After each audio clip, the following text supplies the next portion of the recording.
સ્વામિનારાયણ હરે 10મો તરંગ છે. પછી ભાવ પુરાણી આચાર્યને કહે, વૈરાગ્યમાં કાંઈ દેવત નથી અને સભા કરવા ઈચ્છે છે, માટે હવે જો તમે કંઈક પૂછો તો વૈરાગી રાજી થાય. ગરીબ સંતોને મારવા અને ગાળું દેવી એટલું શીખ્યા છે, બીજું કાંઈ અક્કલમાં એમાં છે નહીં. એમાં કાંઈ અને એ કાંઈ સભાની રીત નથી કે સાચા સાધુને ગાળું દેવી સભા ભરીને આ રીત નથી. સરકારે કીધું, ભાવ પુરાણી કીધું આચાર્યને, બોલો આચાર્ય લઈ આવ્યા હતા નદીમાંથી, એને અધર્મની સભામાં એ બધું શોભે. ભાવ પુરાણી કે અધર્મની સભા હોય ને ત્યાં ગારું બોલવા વાંધો ના આવે, કે અહીંયા હાલે બધું. આ તો ધર્મની સભા છે, અહીંયા શાસ્ત્રની ચર્ચા કરવાની છે, અહીંયા ધર્મની વાત કોઈ ના આવે. પછી આચાર્ય બોલ્યા કે અમને મુક્ત મુનિ આવી અને પૂછે, અમે ઉત્તર દેશું. કે ભાવ પુરાણી કે મુક્તાનંદ સ્વામીને કાંઈ નથી પૂછવું. કે લ્યો પૂછવું તમને, કે તકલીફ બધી તમને, કે લ્યો એને શું પૂછવાની જરૂર છે? તમે એને બોલાવ્યા છે, એ થોડા તમને બોલાવ્યા છે. પ્રશ્ન કેટલાક તમને મૂંઝવે છે તો એ શું કામ તમને પૂછે મુક્તાનંદ સ્વામી? તમે પૂછો અને મુક્તાનંદ સ્વામી જવાબ આપે. સભા એવી ગોઠવાણી છે, ઊંધું નહીં થાય. મધ્યસ્થીમાં કાંઈક અકલ્ય હોય ને તો રાજાએ મધ્યસ્થી રાખ્યા, નહીતર શું કામ રાખે? ભાવ પુરાણી કે એ નહીં બને. પ્રશ્ન તમારો ઓલ્યો બિચારો પ્રશ્ન પૂછવા જેવો નતો રહ્યો. લ્યો એટલી તકલીફ થઈ ગઈ કે મુક્તાનંદ પૂછે તો હું જવાબ દઉં. કે ભાવ પુરાણી કે એ નહીં બને, એને પ્રશ્ન પૂછવા જ નથી કાંઈ તમને. તમને શું પ્રશ્ન પૂછે? એ કે સભા કોણે કરાવી છે પ્રશ્ન પૂછવા માટે? એ તો વિચારો કંઈક. પ્રથમ જેણે પૂછવા માટે સભા બોલાવી હોય એણે પ્રતિપક્ષીને પૂછવું જોઈએ. મુક્તાનંદ સ્વામી કે સભા નથી ભરાવી, કે એટલે એ નહીં પૂછે. એ સરકારને ઓળખતા નથી. કે ભાવ પુરાણી કે મુક્તાનંદ સ્વામી સરકારને ઓળખતા નથી. સરકાર તમારી એક તમને ખાવા દે છે. મુક્તાનંદને કઈ ગવર્મેન્ટ ખાવા નથી દેતી. કે લે એ તો માગી ખાય રાખે બાવા. તમે જલસા કરો રાખે, સરકારના રોટલા ખાઈને. વૈરાગીઓ ઓળખે છે સરકારને. એમણે વૈરાગીઓને સરકારનું બળ હોવાથી સાધુને પીડવા માટે આ બધો આરંભ કર્યો છે. કે આચાર્યને ઠોક્યા ભાવ પુરાણીએ. ભાવ પુરાણી કે પણ ભગવાન તો સાધુના છે, સમજાના? અસાધુના ભગવાન નથી. કે સાધુનો ધર્મ ભગવાન ભજવામાં છે અને તેમની ફરિયાદ ભગવાન સાંભળે છે. વૈરાગીઓને હથિયારનું જોર છે, પણ સાધુને હથિયાર બાંધવાનું ક્યાં કયું છે એમ પૂછ્યું તો હજી જવાબ નથી દીધું એને. સાધુને કઈ હથિયાર સોંપતા હશે? ભાવ પુરાણી કે આ સાધુ જ્યારથી આવ્યા છે ને ત્યારથી ભગવાનનો રસ પીવે છે. કીર્તન જ ગાતા હતા. આજે ઓલે આજે પૂછવા આવ્યા નતા, એટલે એ સંતો ભેડા થઈ ભજન કીર્તન. મુક્તાનંદ સ્વામી કીર્તનો ગૌરાવે ને એ બધા સંતો ગાય ને ઓલે મંજીરા ને ઓછો કરતા હતા મંદિરમાં આવીને. ભાવ પુરાણી કે એક તલભાર પણ એને ઉદ્વેગ નથી. કે ગાડું ક્યારના તમે બોલો રાખે. લ્યો એ તો ભજન કરે. હવાર તો ના આવ્યા છે, ભજન કરે છે. અને સંતો જમીને આવ્યા હતા એટલે જમવાની તાણ હતી નહીં જરાય. આ બિચારા ભૂખે મરતા હતા, ખાવાનું ભૂલી ગયા હતા. ગારું દેવી દે ને એમને આવ્યા હતા. હવાર તો ના બજારમાં બેઠા હતા, હવાર તો ના ભૂખે મરતા હતા. હજી કઈ મેળ પડ્યો નથી. ભાવ પુરાણી કે તમારા રૂપ તમે ઉઘાડા કર્યા છે, નવો પંથ ચલાવ્યો છે એને, એમાં શું એને ખોટું કર્યું છે એ તમારે કેવું તો પડશે ને. એને બગાડ્યું શું? કયા શાસ્ત્રનો વિરોધ કર્યો? શું અધર્મ કર્યો? શું અનીતિ કરી? શું અન્યાય કર્યો? ખોટું શું કર્યું એને નવો પંથ હલાવ્યો? તો એમ તો નવી નવી કંપની ઘણા બધા ખોલે, પણ ખોટું કરે તો ગવર્મેન્ટ પકડે, પણ વ્યવસ્થિત બરાબર કરે તો ગવર્મેન્ટ શું પકડે એને? ગવર્મેન્ટને બરાબર એનું ઓલું ટેક્સ મળી જતું હોય તો વાંધો શું? પછી તમે જેટલું નિર્બંધપણે ચાલો છો ને એટલું તમે લખી આપો. કે હવે અમને કે કોઈ રીતે બાધ ના આવે શાસ્ત્રમાં, એટલે તમારું વર્તન ક્યાં ક્યાં છે. ત્યારે આચાર્ય 6 પ્રશ્ન લખાવ્યા હો ભાવપુરાણીને. ભાવપુરાણી મધ્યસ્થી હતા, એટલે એની રજા વિના પ્રશ્ન પણ પૂછી ન હગાય. શું પૂછશો પેલું મને કયો.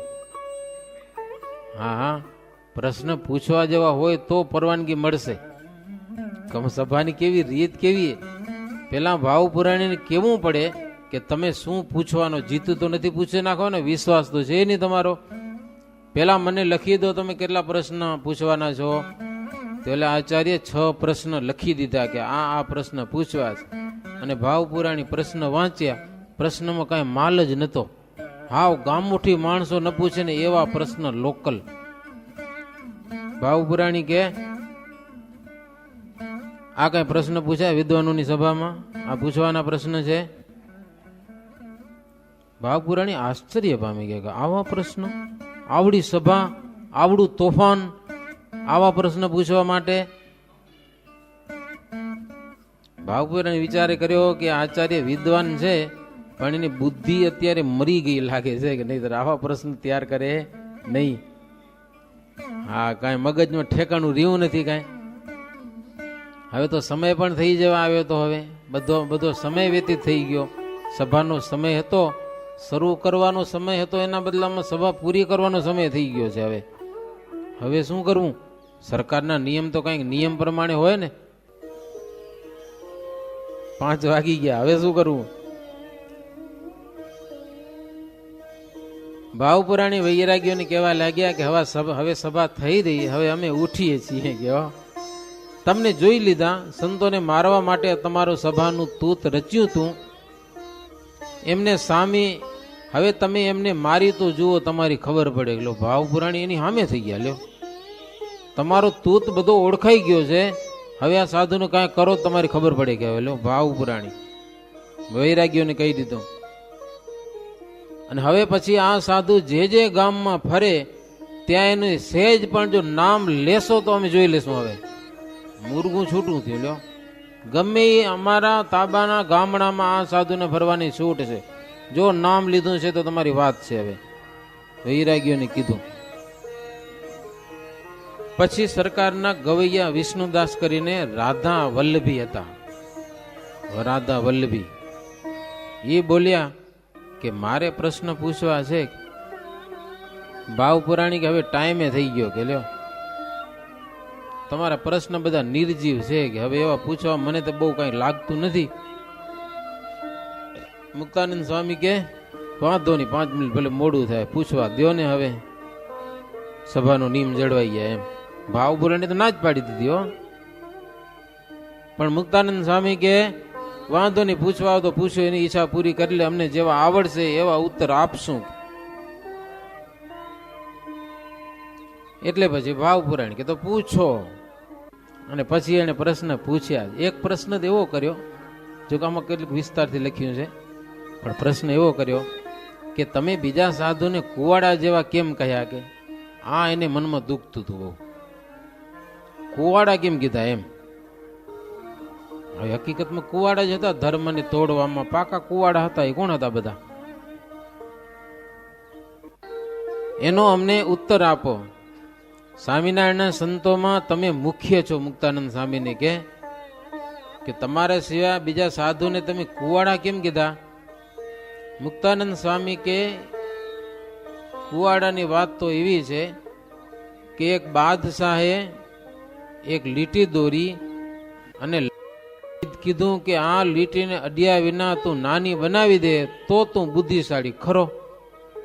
અડવાનું નહીં આ લીટીને, પણ આને નાની બનાવી દે. લવો એટલે એનો દીવાન, એટલે બહુ હોશિયાર હતો. એટલે કલમ લઈને એની પાસે મોટી લીટી દોરી દીધી. મોટી, જો તમારી લીટી નાની થઈ ગઈ કે નહીં? હકીકતમાં થઈ ગઈ, નાની જ લાગે પછી મોટી આગળ. એમ મુક્તાનંદ સ્વામી કે તેમ કુઠારની વાત છે. પંથ તમારા બધાય છે, પણ આ થોડોક મોટો થયો ને એટલે તકલીફ થાય છે, બાકી કાંઈ નથી. સમજાન? જેટલા મતના ભેખ છે, નારી ધન કેફ અને વ્યસનમાં બધા લુપ્ત રહે છે. એ બાબતમાં સંસારીને પણ ઉલ્લંઘી જાય મારા લ્યો. સંસારી પાસે ન હોય ને એટલું તમારી પાસે છે. અને ભેખધારી કેવાઓ છો. મુક્તાનંદ સ્વામી કે અમારા સંત નારી ધનને અડતા નથી, ક્રોધ કરતા નથી, ગાળું બોલતા નથી, ભૂલે ચૂકે અયોગ્ય વચન બોલાઈ જાય તો ઉપવાસ કરે છે, હથિયાર તો કોઈ ધારતા નથી, પોતાની સ્પેશિયલ જગ્યાઓ બાંધતા નથી. આ બધું છે. માટે નિયમ વિનાના સંતને કુઠાર કયા છે. કુઠાર એટલે કુવાડા. જે કાંઈ નિયમ પાડતા નથી એને હાચા ધર્મને તોડવાના કુવાડા. ભાવ પુરાણી કે વાત બરાબર છે કે સાચી વાત છે કે પ્રશ્ન તમારા એના પ્રમાણે ઉત્તર બરાબર થયો કે ભાવ પુરાણી કે સ્વામીના શિષ્ય ગ્રહસ્થાશ્રમી હોય એ પણ નારી સામું નથી જોતા અને તમે સાધુ થઈને રહી નથી શકતા કે લ્યો તો કુવાડા જ છો કે ભાવ પુરાણી કે એમાં શું ખોટું કીધું કે ખોટું શું છે એમાં? જાઓ દો એ પ્રશ્ન બીજો પૂછો, કંઈક પૂછો તો લ્યો. એ પ્રશ્નને શું કરી નાખ્યો કહેવાય? દાબી જ નાખ્યો. આવ બીજો પ્રશ્ન પૂછ્યો કે નારીનો ત્યાગ બધા પાસે કેમ કરાવે છે કે આવો પ્રશ્ન કર્યો. બોલો રાધા વલ્લભી કે સ્વામિનારાયણ બધા પાસે નારીનો ત્યાગ કરાવે છે. મુક્તાનંદ સ્વામી કે તમારો હાવ ખોટો છે આ પ્રશ્ન. કોની પાસે નારીનો ત્યાગ કરાવ્યો? આ જુઓ, આ સભામાં જ કેટલા ગામડાના હરિભક્તો બેઠા છે. બધાને પૂછો, ઘરવાળી મૂકીને આવ્યા, બધા ગ્રસ્તી છે.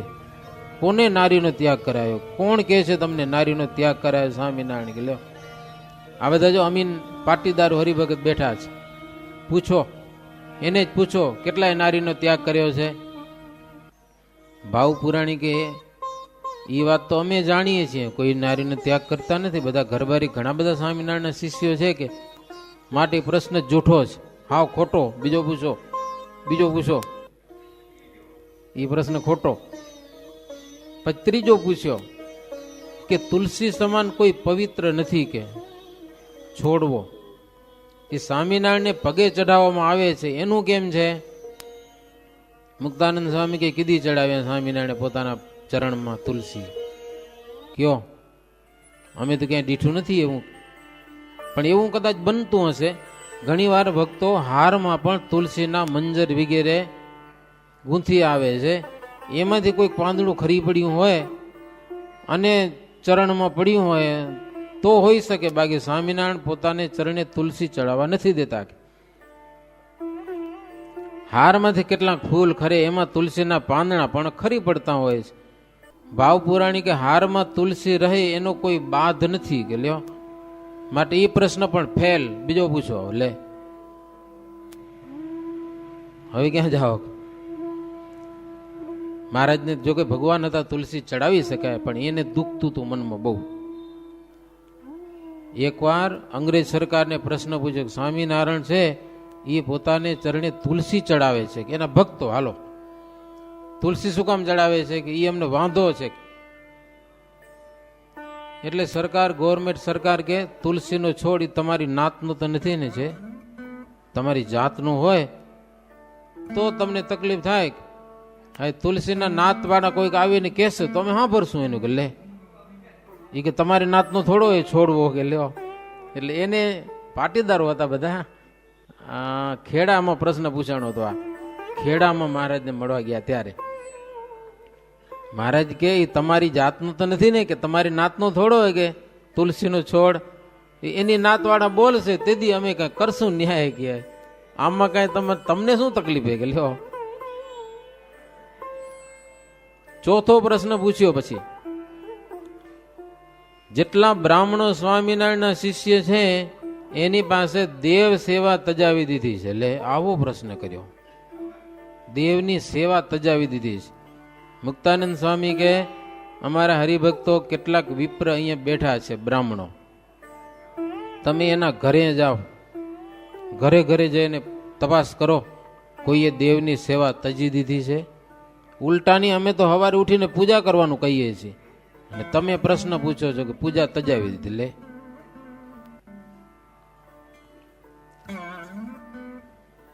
તમે જાઓ ઘરે ઘરે જો એ કે ઈ પ્રમાણે માનજો. ત્યાં તો બ્રાહ્મણો સભામાં બોલ્યા કે અમે પહેલા કરતા દેવ સભા વિશેષ કરીએ છીએ, લ્યો હાલો અમારા ઘરે સ્પેશિયલ મંદિર બનાવ્યા દેવ માટેના, ભગવાન પધરાવ્યા છે, સવારે ઉઠીને પૂજા કરીએ છીએ, નિત્ય પૂજા કરીએ છીએ.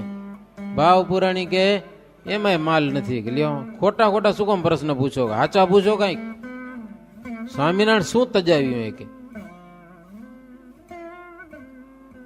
પાંચમો પ્રશ્ન હજી કે સ્વામિનારાયણ માથા માથે મુગટ કેમ ધારણ કરે છે? આવો પ્રશ્ન કર્યો. લ્યો મુગટ કેમ પહેરે? ભાવ પુરાણી કે મુગટ ઈ પહેરે તમને શું વાંધો? રાજા હોય એ મુગટ પહેરે, વરરાજો પરણવા ગયો તઈ મુગટ પહેરે છે, નથી પહેરતા? છતાંય મુક્તાનંદ સ્વામી શું કીધું? એ કે સુરતના હરિભગત મુગટ લઈ આવ્યા હતા, એને બહુ ભાવ હતો મહારાજને પહેરાવાનો કે અમે કે મુગટ પહેરો, તો એ સ્વામિનારાયણ ભગવાને તો ના જ પાડી દીધી, નહીં અમે મુગટ તો નહીં જ પહેરીએ, કારણ કે અમે સાધુ છીએ, મુગટ અમારેથી ન પહેરાય. હરિભક્તો દર્શન કરવા માટે બહુ એની ઈચ્છા બહુ હતી અને બહુ દુઃખ થયું, એટલે હરિભક્તોને રાજી કરવા માટે મુગટ પહેર્યો હતો અને દર્શન કરી રહ્યા પછી ઉતારી નાખ્યો કે લો દરરોજ થોડો મુગટ પહેરે છે સ્વામિનારાયણ. માથે મુગટ પહેરવો એ રાસ રમનારાની રીત છે, એ સાધુનું કામ નથી. મુક્તાનંદ સ્વામી કે અમે સંત છીએ, અમને રાસધારી બનાવો છો, પણ હરિભક્તોને દુખવતા એમને દયા આવે છે. ત્યારે ભાવ પુરાણી કે એમાં કાંઈ વાંધો નહીં કે મુગટ પહેરે, એમાં હજારો લાખો માણસો જેને માનતા હોય અને શાસ્ત્ર પ્રમાણે જે ભગવાન ઠર્યા છે, ભગવાનના લક્ષણથી જે યુક્ત છે, એ મુગટ પહેરે એમાં કાંઈ વાંધો ન કહેવાય ગયેલો, ભલે પહેરે કે. જવા દો એ પ્રશ્ન. બીજો પૂછો. છઠ્ઠો પ્રશ્ન આવ્યો એ કે સ્વામી રાસ રમે છે, બ્રહ્મચારી થઈને રાસ કેમ રમે છે કે? લે આવો પ્રશ્ન પૂછ્યો રાધા વલ્લભી. મુક્તાનંદ સ્વામી કે રાસ રમે છે પણ બાઈઓ સાથે નથી રમતા કે. હા, આજ દી સુધી સ્વામિનારાયણ બાઈઓ સાથે કોઈ દી રાસ રમ્યા નથી, સ્ત્રીઓની સાથે રાસ નથી રમ્યા. અને અમારા મતમાં નિયમ છે કે ગૃહી અને ત્યાગી પુરુષ માત્રે નારી સંગે ક્યારે પણ બોલવું નહીં, રમવાની તો ક્યાં વાત કરો. મા બેન કે દીકરી હોય, કાકી વગેરે હોય તો પણ ગ્રસ્ત એકાંતમાં એની સાથે બેસવું નહીં. આવો તો અમારો નિયમ છે. શિક્ષાપત્રી વાંચો, ખબર પડશે કાંઈક. ત્યાગીને તો નારીનો પ્રસંગ જ નથી. એમાં પણ દિવાળી જેવા કોઈક મોટા દિવસો આવે ત્યારે એ હરિભક્તો બધા ભેળા થાય અને દીપમાળા બાંધી હોય, વચમાં સ્વામિનારાયણ ભગવાનને બેસાડ્યા હોય, અને પછી દીપમાળા ફરતા અમે ગરબી ગાઈ અને રમીએ છીએ કે. અને બહેનો તો દૂર રમે છે, પુરુષોની સાથે નથી રમતી. એનો રાસ ઉમરો અલગ જ હોય છે, અમારે ભેડું કોઈ ન હોય કે. સ્ત્રીઓ પુરુષની સભાથી દૂર જઈ અને ગરબી ગાઈ અને ફળે છે, અને હરિભક્ત પુરુષો એની તરફે જોતા નથી કે લ્યો. સાધુ તો ઠીક, પણ ગ્રસ્ત ભક્તો છે, બેનો રાસ રમતી હોય ને એની સામે નજર નથી કરતા, નજર કે. આવું તો અમારામાં નિયમ છે મુક્તાનંદ સ્વામી કે. ત્યારે ભાવ પુરાણી કે એવી રીતે રાસ રમવામાં શું વાત કે લ્યો. બેનો જુદા રમતા હોય અને પુરુષો પુરુષોમાં રમતા હોય તો શું વાંધો કે? તો રમાય, ગરબી ગવાય. પછી ભાવ પુરાણી વૈરાગ્યોને કીધું કે તમે બધા હાવ જૂઠા પડ્યા છો, તમારા પ્રશ્નમાં કાંઈ માલ નથી. આવી વાત હવે કોઈ દી અહીંયા આવીને કરતા નહીં કયો. આ વખતે સહન કરી લઈએ છીએ રાજ તરફથી. બીજી વાર આવી વાત લઈને આવશો ને તો અમે તમને ધોકા નાખશું કયો.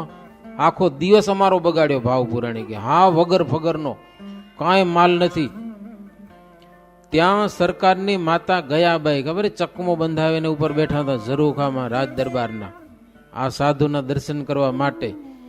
એ પ્રશ્ન સાંભળીને બહુ હસ્યા, એવું લખ્યું આમાં. ઓલ્યાના પ્રશ્ન સાંભળીને ગયાબાઈ બહુ હસ્યા અને હસવું બહુ આવ્યું લ્યો.